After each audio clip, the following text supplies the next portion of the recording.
Find the inverse of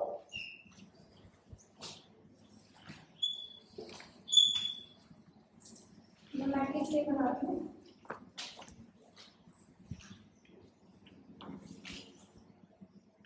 three cross three लेंगे, ठीक है। 2 5 3 3 1 2 1 2 1, ठीक है।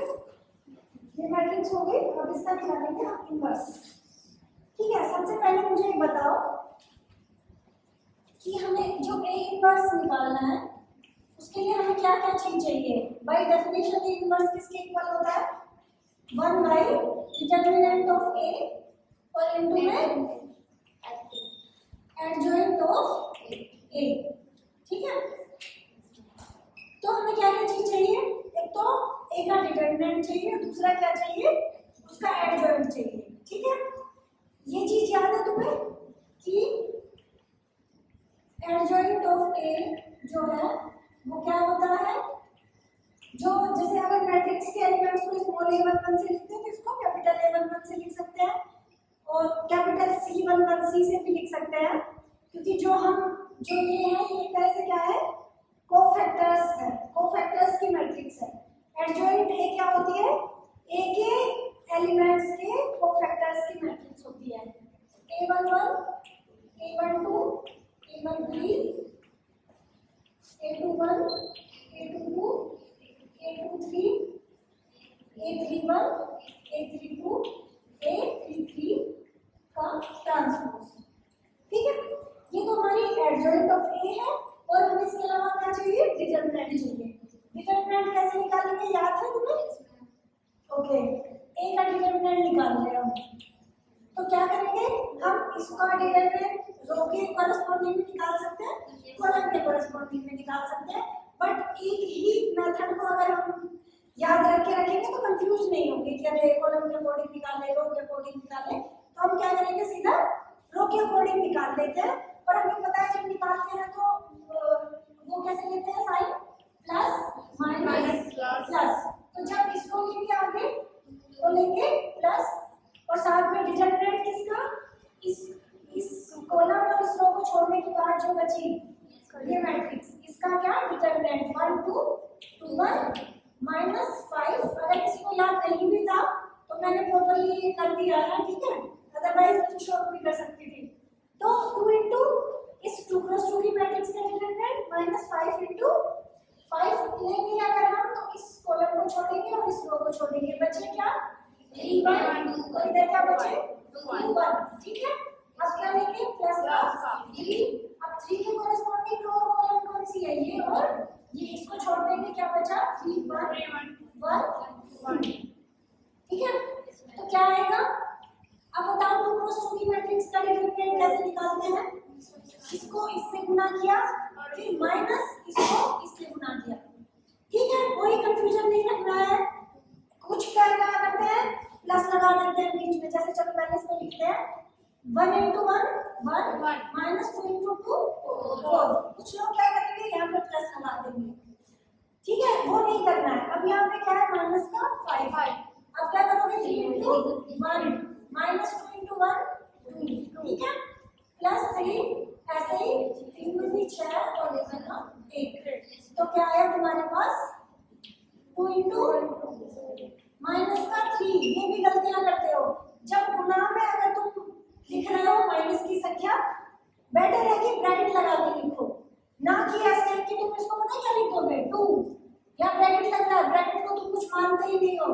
ब्रैकेट का मतलब गुना होता है। 2 -3 लिख दिया, क्या 2 -3 और 2 इंटू माइनस का 3 सेम है? ये माइनस का 6 है और ये माइनस का 1, ठीक है।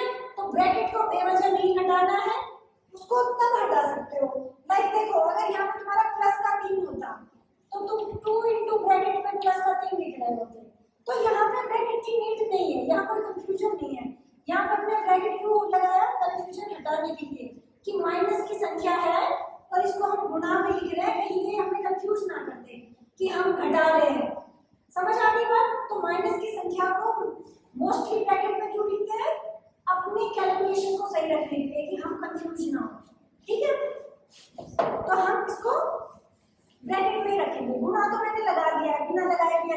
हो। 2 इंटू माइनस का 3, कोई निशान नहीं है और बाहर संख्या मतलब ये गुणा हो रही है। सबको बताइए बात। -5 ये क्या है 1, 5 को मैं ब्रैकेट में 1 लिखूं या गुणा में 1 लिखूं, ठीक है एक ही बात है। +3 इसको ये क्या आ गया 5, कोई निशान नहीं है मतलब गुना है, ठीक है ये बात ध्यान रखना। माइनस को प्लस की संख्या से गुना करोगे तो क्या आएगा माइनस को माइनस की संख्या से गुना करोगे तो क्या आएगा प्लस। ये चीज क्लियर है सबकी? उधर क्या नाम है प्रिया, पता है ये चीज? तो ये क्या हुआ माइनस का 6 माइनस का 5 और प्लस का 15, तो क्या आया फाइनल 4, ठीक है। ये आ गया प्लस का 4 तुम्हारे पास, ये तो डिटरमिनेंट आ गया। अब तुम्हें एडजॉइंट निकालना है। एडजॉइंट निकालने के लिए तुम्हें क्या a11 a12 a13 ऐसे कितनी क्वांटिटीज निकालनी है सारी 9, ठीक है 9 निकालनी है ना a11 a12 a13 ऐसे। अब ये है हमारी मैट्रिक्स, ठीक है। अब इससे निकालेंगे हम a11, ठीक है। a11 क्या देखा था हमने -1 की पावर, यहाँ पे जो संख्याएं हैं उनका एडिशन है 1 + 1, और साथ में क्या था डिटरमिनेंट किसका 2 क्रॉस 2 की मैट्रिक्स का। वो कौन सी मैट्रिक्स होगी जो 1 1 एंट्री है, 1 1 कौन सी है ये है। तो इस कॉलम और इस रो, फर्स्ट कॉलम और फर्स्ट रो को छोड़ने के बाद जो मैट्रिक्स बची क्या बची 1 2 2 1, तो क्या आया -1 की पावर 2, -1 की पावर 2 क्या आता है प्लस का 1, ओके -1 की पावर 5 क्या आएगा माइनस का 1, ये सबको पता है। अगर -1 की पावर इवन नंबर हो सम संख्या हो तो तुम्हें क्या मिलता है प्लस का 1, और अगर विषम संख्या हो और संख्या हो तो क्या मिलेगा माइनस का 1, ठीक है। तो यहाँ पे क्या है तुम्हारे पास क्या हो गया ये प्लस का 1 को मैं इससे बाहर रखूं कोई फर्क पड़ेगा नहीं पड़ेगा, वैसे भी देख लो। अब ये है डिटरमिनेंट 2 क्रॉस 2 की मैट्रिक्स का क्या आएगा 1 × 1 इसको इससे गुणा किया और माइनस में इसको इससे गुणा किया 4, तो क्या आ गया ये माइनस का 3।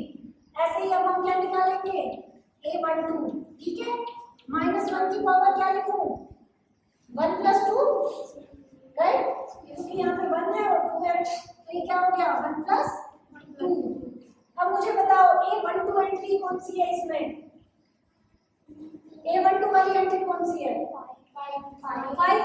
सबको पता है, किसी को नहीं पता तो हाथ खड़ा करो। किसी को नहीं पता ये बात 1 2 एंट्री कहाँ आएगी, अरे पता है ना सबको, ठीक है।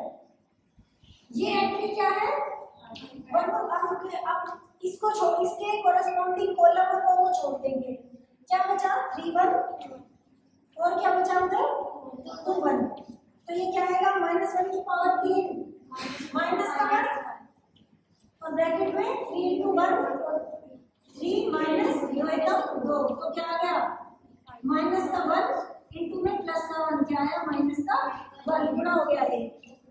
ऐसे ही अब क्या निकालेंगे हम a13 -1 की पावर क्या हो जाएगा 1 + 3 क्या हो गया 4।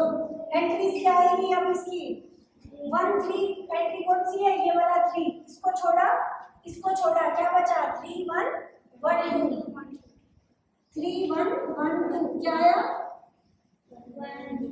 6। ये -1 की पावर 4 क्या आएगा -1 की पावर 4 क्या है सम संख्या है प्लस का 1, और इसका डिटरमिनेंट क्या आएगा 6 -1, तो क्या आ गया ये 1 × 5 मतलब कि 5, ओके। अब तुम्हारा काम है कि जो बाकी की एंट्रीज सोल्व करके बताओ। a11 a12 a13 मैंने निकाल दिया है, अब तुम मुझे क्या बताओगे अब मुझे बताओ a21 क्या आएगा a22 क्या आएगा, या मैं इधर लिख देती हूं a22, ठीक है। और मुझे a23 बताओ, सॉल्व करो अभी।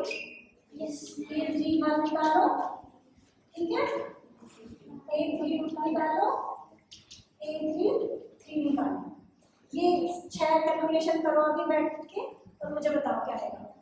ठीक है, अब मैं लिख दूँ ये एंट्रीज, बताओ मुझे क्या है। A21 क्या आया?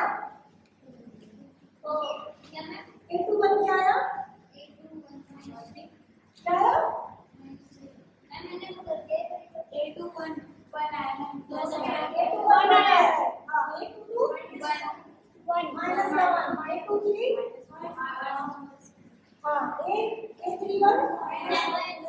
ठीक है, A32 ओके, A33 -30।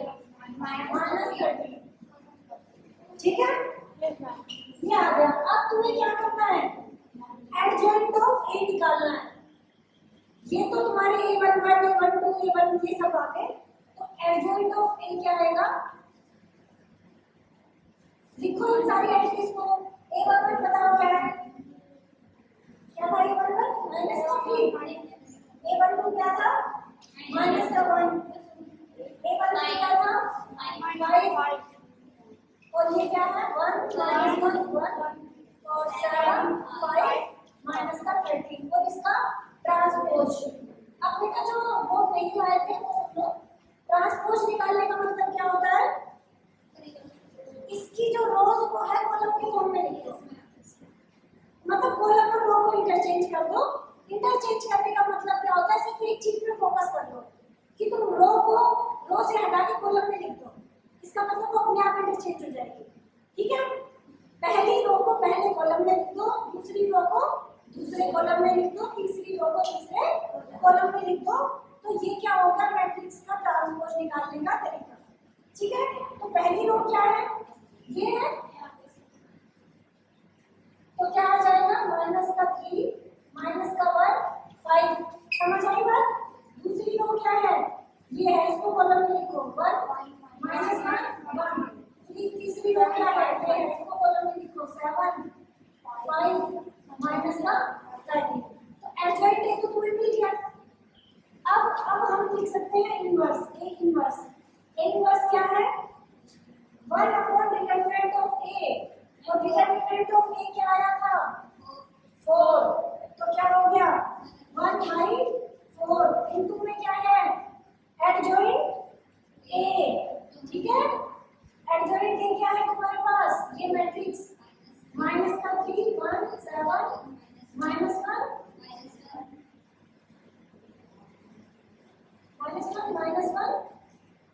5 5 1 -13।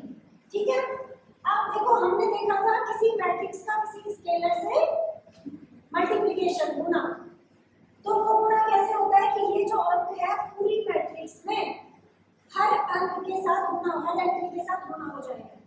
ठीक है, तो तुम्हें क्या मिलेगा?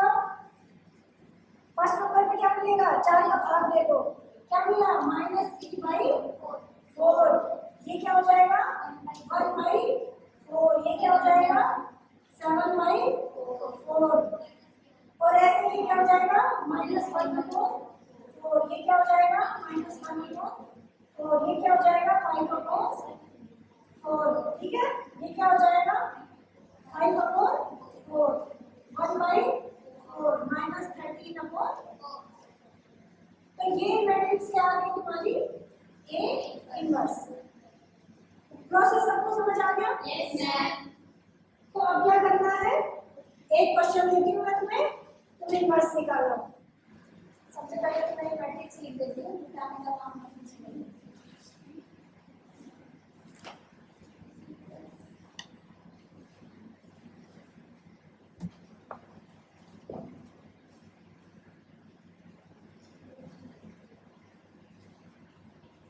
ठीक है, इसका निकालो।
का 3 आया 6 माइनस 4 माइनस 9 तो आंसर क्या आया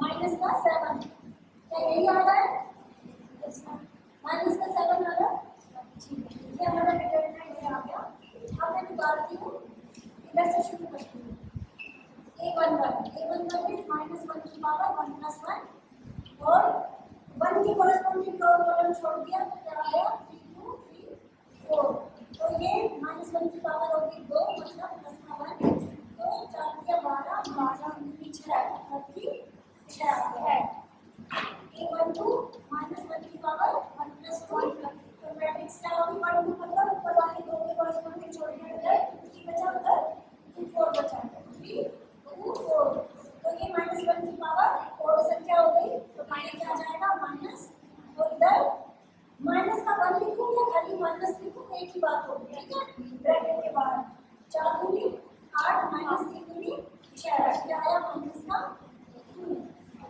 a13 माइनस 1 की पावर 1 प्लस 3 ये बोला और ये का छोड़ दिया तो 2 3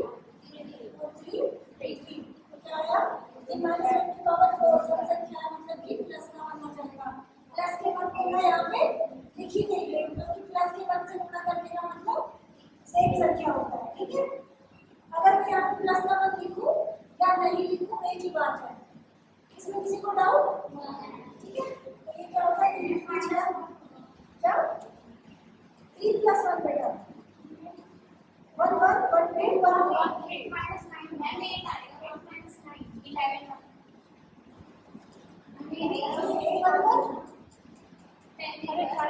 इसकी बात करें सेकंड वाला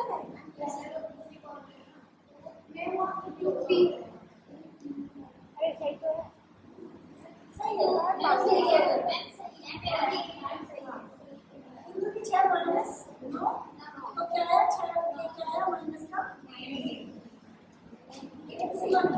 माइनस 1 की पावर 2 प्लस 1 ऊपर एंट्री की कॉरेस्पॉन्डिंग दो कॉलम छोड़ दिया क्या बचा 3 और 3 4 2 3 और 3 4 उधर रेशमा देख रहे हो समझ आ रहा है ठीक है माइनस 1 की पावर विषम संख्या 2 प्लस 1 इज 3 मतलब माइनस 1 की पावर 3 ये क्या हुआ ये 4 है ना 4 दूनी 8 माइनस 3 दिया 9 तो ये क्या आया माइनस 1 की पावर 2 इज माइनस का 1 तो ये क्या बचा माइनस का 1 तो क्या आया प्लस का 1 ऐसे ही क्या आ जाएगा माइनस 1 की पावर 2 प्लस 2 मतलब कि 4 मतलब कि सम संख्या तो ये प्लस का 1 हो जाएगा जब हम सोल्व करेंगे अब एक 2 एंट्री है 2 एंट्री कौन सी है ये वाली तो ये दो ये बोला तो ये तो छोड़ देंगे तो 1 3 3 4 हो जाएगा 1 3 1 3 4 तो क्या आया ये तो प्लस का 1 हो गया प्लस का 1 इनटू में 1 into 4 is 4 minus 2 किया minus 9 हो तो ये आया minus 5 minus बाकी में इधर निकाल देती हूँ ठीक है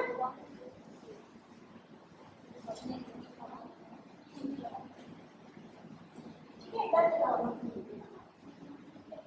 8 3 क्या आएगा minus 1 की पावर 2 plus 3 और 2 3 एंट्री कौन सी ये वाली है इस रो और इस 1 को छोड़ के 1 2 3 3 तो क्या आया ये माइनस 3 माइनस 6 तो minus into is equal to minus into minus का 3 तो क्या हो गया ये 3 प्लस का 3 ठीक है अब क्या निकालेंगे 3 1 मतलब माइनस 1 की पावर 3 प्लस 1 3 1 एंट्री कौन सी है ये वाली इसको छोड़ा 2 3 3 2 तो क्या आया माइनस का 1 और 1 माइनस 4 माइनस 3 3 9 माइनस का 5 ऐसे ही 3 2 निकालेंगे माइनस 1 की पावर 3 प्लस 2 3 2 ये है 3 इसको छोड़ देंगे 1 2 और 3 2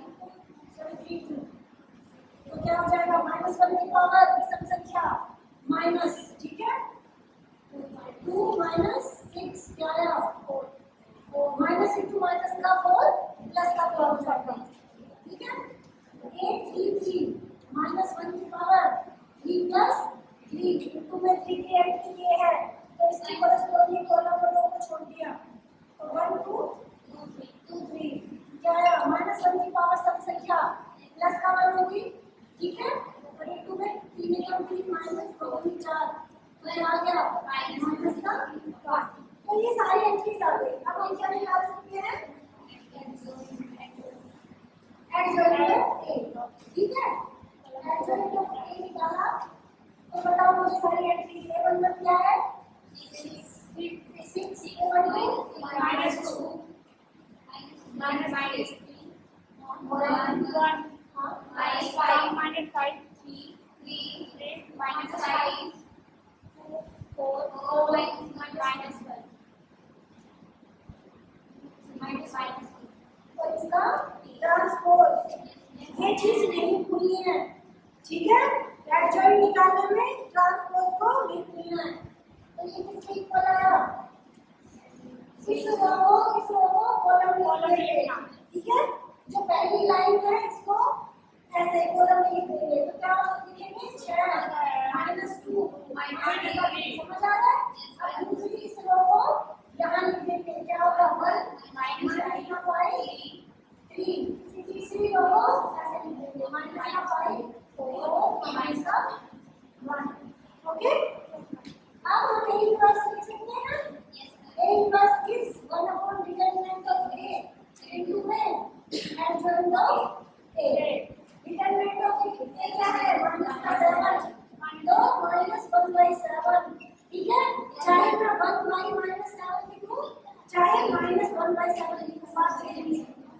और इस मैट्रिक्स को लिख देंगे क्या है? 6 1 -5 -2 -5 4 -3 3 -1 ठीक है और सॉल्व करके तो क्या आ जाएगा -6/7 इसको गुणा कर देंगे अब हर से हर एंड से -1/7 को 1 से गुणा किया तो क्या आया इसी तरह इसको किया तो माइनस गुणा माइनस को प्लस हो गया ऊपर 5 है नीचे 7 हो गया ठीक है ऐसे ही ये माइनस प्लस हो गया 2/7 ऐसे माइनस प्लस हो गया 5/7 ऐसे ये क्या हो गया माइनस का 4/7 ठीक है ऐसे माइनस प्लस हो गया 3/7 ये क्या हो गया माइनस का 3/7 ये हो गया प्लस का 1/7 ठीक है ये तुम्हारी आ रही है इनवर्स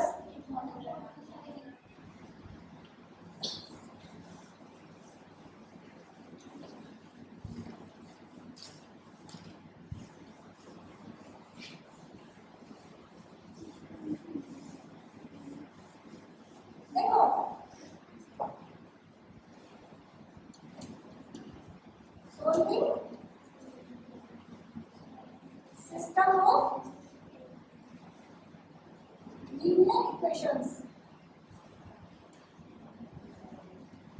सिस्टम क्या होता है लीनियर इक्वेशन क्या होती है जिसमें जो चार संख्याएं होती है x y z जो होती है उनकी पावर में कुछ नहीं हो उनकी पावर 1 हो ठीक है तो वो किस टाइप की इक्वेशन होती है लीनियर इक्वेशन होती है और सिस्टम ऑफ लीनियर इक्वेशन क्या होगी कि उन इक्वेशंस का एक सिस्टम हो गया मतलब एक से ज्यादा वैसी लीनियर इक्वेशंस को एक साथ जब सॉल्व करते हैं तो उसको क्या बोलते हैं कि solving system of linear equation इसको हम क्या करेंगे एक एग्जांपल की हेल्प से समझेंगे तो मैं वो एग्जांपल लिखती हूँ सबसे पहले ठीक है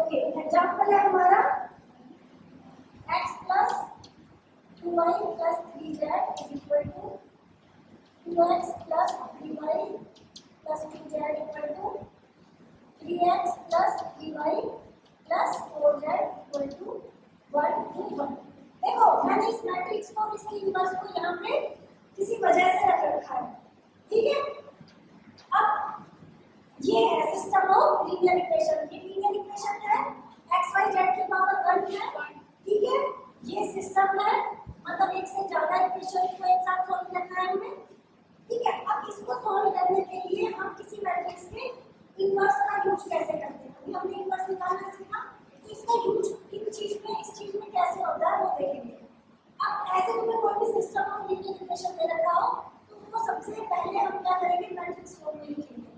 मैट्रिक्स फॉर्म क्या होती है, Ax is equal to b की फॉर्म में लिखेंगे। ठीक है, जहां पे ए भी एक मैट्रिक्स है, एक्स भी एक मैट्रिक्स है और बी भी एक मैट्रिक्स है। ठीक है, ए मैट्रिक्स क्या है, कोएफिशिएंट्स की मैट्रिक्स है। तो कोएफिशिएंट्स की मैट्रिक्स मतलब सारे कोएफिशिएंट्स निकालो इनके। रेशो मुझे बताओ, x के साथ कोई कोएफिशिएंट नहीं है तो क्या क्या माना जाएगा इसका कोएफिशिएंट, 1 into x का मतलब क्या होता है, x होता है। और अगर x है तो उसको हम क्या मान सकते हैं, 1 into x। तो यहाँ पे क्या आएगा 1, यहाँ पे क्या आएगा 2, यहाँ पे क्या आएगा 3। ऐसे ही 2 3 3 4, राइट। ये मैट्रिक्स ए आ गई। और जो x मैट्रिक्स होती है वो मैट्रिक्स होती है हमारी इनकी, जो ये चार राशियां है x y z। ठीक है, x y z, ये चीज याद रखनी है। अगर ये तीन सिस्टम ऑफ लीनियर इक्वेशन है और तीन की ये चार राशियां हैं तो क्या होगी, 3 क्रॉस 3 की होगी। और अगर x y, और ये जो x है इसको हम ऐसे कॉलम मैट्रिक्स में निकालते हैं, ये हमारी 1 की होती है। और जो b मैट्रिक्स है वो इन कोएफिशिएंट्स की मैट्रिक्स होती है जो इधर लिखे होते हैं 1 2 1। ठीक है, तो सिस्टम ऑफ लीनियर इक्वेशन दिया है, उससे सबसे पहले आप क्या लिखेंगे, इसको इस फॉर्म में लिखेंगे जहां पे a ये है, x ये b है। मतलब मेन का काम क्या है, जिससे हम तीन निकालेंगे तीनों। ठीक है, अब ये तीनों निकाल के फिर हम इसको लिखेंगे। ठीक है, इसको मैं यहाँ लिख देती हूँ, ax is equal to b। अब हमें निकालना क्या है, x y z की वैल्यू निकालनी है। तो अगर मैं इस मैट्रिक्स की वैल्यू निकाल लूँ, x इज इक्वल टू निकाल लूँ कि क्या मैट्रिक्स आएगी 3 क्रॉस 1 की, तो हम दो मैट्रिक्स के इक्वल होने से x y z की वैल्यू निकाल सकते हैं। दो मैट्रिक्स इक्वल कब होती है, जब उसकी कोरेस्पोंडिंग एंट्रीज इक्वल हो। ठीक है, तो देखो इसको हम दोनों तरफ a इनवर्स से मल्टीप्लाई कर देंगे।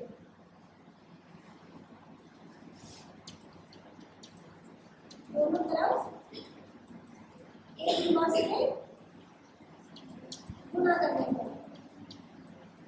तो क्या होगा, a inverse into a into x is equal to a inverse into b। अब तुमने पढ़ाया किसी मैट्रिक्स को उसके इनवर्स से गुना करो, चाहे प्री मल्टीप्लाई करो चाहे पोस्ट मल्टीप्लाई करो, तो क्या मिल जाती है, आइडेंटिटी मैट्रिक्स। ठीक है, उसी ऑर्डर की। तो ये क्या हो जाएगा, identity matrix into x is equal to a inverse into b। अब ये पता है कि किसी भी मैट्रिक्स को आइडेंटिटी मैट्रिक्स से गुना करो तो तुम्हें क्या मिलती है, सेम वही मैट्रिक्स। तो क्या मिल जाएगा, x is equal to a inverse b। यहाँ तक क्लियर है। अब अगर मैं इस a इनवर्स को b से गुना कर दूं तो मुझे मैट्रिक्स x मिल जाएगी ना। मैट्रिक्स x मतलब x y z is equal to some matrix. तो फिर x is equal to y is equal to और z इज इक्वल टू हम लिख देंगे कि क्या आया। a इनवर्स अपने पास है और b अपने पास है, निकाले। अब इधर हम देखते हैं कि a इनवर्स इनटू b क्या आएगा। a इनवर्स क्या था हमारा, अच्छा इसको मैं थोड़ा सिंपल वाले फॉर्म वाला लिख लेती हूँ पहले। -1/7 को बाहर वाला ही फॉर्मेट लिख लेती हूँ क्योंकि गुना करना आसान हो जाएगा। क्योंकि इस तरह से गुना करोगे तुम्हें एडिशन करने में थोड़ा टाइम लगेगा। 1/7 क्या था वो, 6 1 -5 -2 -5 4 -3 3 -1। देखो जब a इनवर्स निकालते हो तो आंसर को यहाँ भी छोड़ सकते हो, ठीक है, और यहाँ भी कर सकते हो, ये ऐसे भी सोल्व कर सकते हो। अगर यहाँ भी छोड़ोगे तो तुम्हारा आंसर ठीक है। ठीक है, अब इसको गुना करो किससे, बी मैट्रिक्स से। बी मैट्रिक्स क्या है, 1 2 1। ठीक है, 1 2 1। अच्छा अब मुझे बताओ एक मैट्रिक्स हमारी a इनवर्स वाली जो है 3 क्रॉस 3 की, और b कितने ऑर्डर की है, 3 क्रॉस 1 की है। तो फाइनल मैट्रिक्स जो आएगी उसका ऑर्डर क्या आएगा, ये गायब हो जाएगा, इसका लास्ट रो इसका पहले का क्या बचा, 3 क्रॉस 1 की आएगी। और 3 क्रॉस 1 की मैट्रिक्स कैसे दिखेगी, ये 3 रो हो लेकिन कॉलम जिसमें एक ही हो, मतलब कि ऐसी। फिर आराम से हम उसको x की इक्वल कर सकते हैं ना। तो a इनवर्स b निकालो, क्या आएगा, -1/7। करो इसको गुना ऐसे, 6 इंटू 6 को 1 से किया प्लस 1 को 2 से किया माइनस के 5 को 1 से किया, ऐसे ही माइनस 2 को 1 से किया प्लस माइनस के 5 को 2 से किया प्लस 4 को 2 से 1 से किया। ऐसे ही इसको इस तरह से गुणा करेंगे, माइनस के 3 को किससे किया 1 से प्लस 3 को किससे किया 2 से माइनस के 1 को किससे किया 1 से।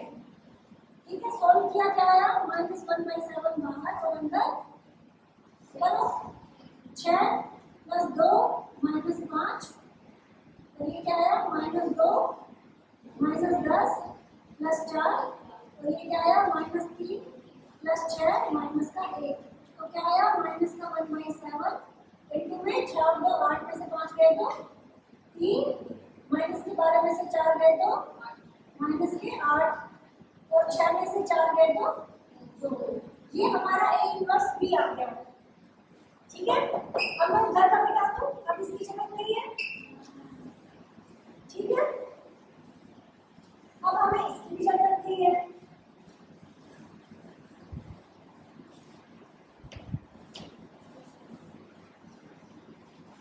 अब हम इससे x y z की वैल्यू निकालेंगे।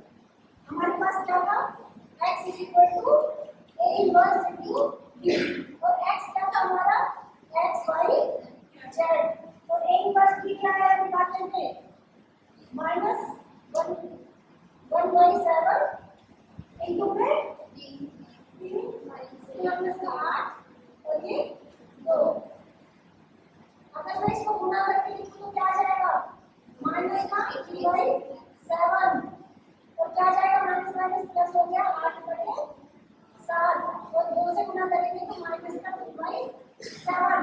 अब देखो ये दो मैट्रिक्स इक्वल है x y z is equal to -3/7 8/7 -2/7।